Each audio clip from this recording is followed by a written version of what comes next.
Hey, it's Fran Harris with another question of the day in 3, 2, and go. Here is a question that you don't hear often. How do I deal with a sibling that I don't get along with? Here's the thing that most people think, and you probably have been guilty of thinking this as well.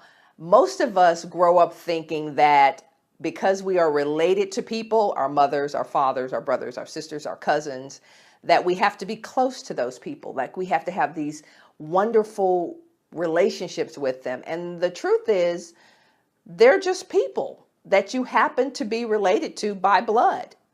That includes your mother, that includes your father. I see so many people have a lot of angst around the fact that, oh, my mom and I don't get along, or my father and I don't get along, or my brother and I don't get along. And then people will look at them and go, what is wrong with you? I mean, how can you not talk to your sister? How can you not talk to your brother? Well, just because we're related by blood doesn't mean that we have to be besties. It really doesn't. So the first thing I want to say is to stop beating yourself up over the fact that you're not close to your relatives.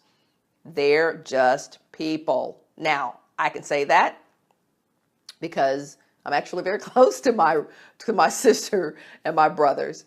But I did have a really strained relationship with my father for a while after my mother died. And so it was like a struggle because I'm like, that's your dad and you should be better. And then I'm like, no, but I'm mad. And so I beat myself up for a while about it, and I had to do some work around it, had to do some spiritual work around that relationship. But at some point I got to a point as an adult where I thought the relationship is better, but it may never be what some people have with their fathers. It may never be what some people have with their mothers. I mean, and that's okay.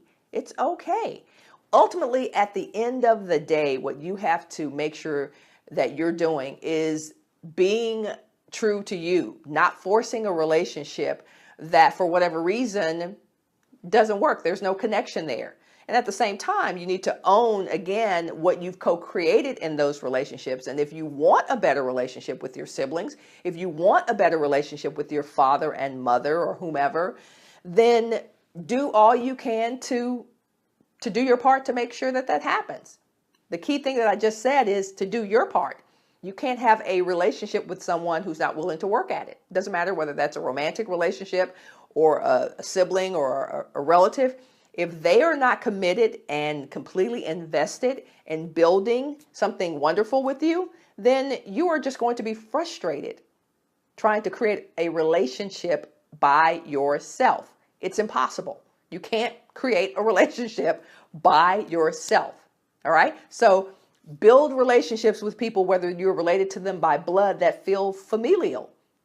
Right? I have lots of friends who we're not related, but we are thick. We're very thick. That's my family. Family is not just about who you're related to. It's about the communion. It's about the connection that you create with the people who mean the most to you. So go out there, make your move, make your mark, and make your difference. I'll talk to you soon.